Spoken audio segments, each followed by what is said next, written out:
சரி, ஏதோ நம்ம ஆண்டவருடைய சித்தத்து மாதிரி செய்யலான்னா அந்த பிளான் உடஞ்சி போய் அடுத்த பிளான் தான் ஆண்டவர் எனக்கு வச்சிருப்பாரு. செகண்ட் பிளான் தான், செகண்ட் பெஸ்ட்டு தான் ஆண்டவர் வச்சிருப்பாரு நான் நினச்சேன்.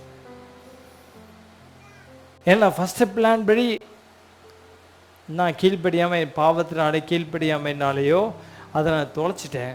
அதனால் ஆண்டவர் எப்பொழுதும் செகண்ட் பிளான் தான் எனக்கு வச்சுருப்பார், செகண்ட் பெஸ்ட் தான் வச்சுருப்பாருன்னு நான் இதை செய்யும் போல நினச்சிருந்தேன். அந்த மாதிரி மனுஷ குயவனந்திருந்தா தூக்கி எறிஞ்சிருப்பான். ஏசாயா 64:8 சொல்லுகிறது, அவர் பரம குயவன். He is a heavenly potter. நம்ம அவர் கோபம் அடைவது இல்லை.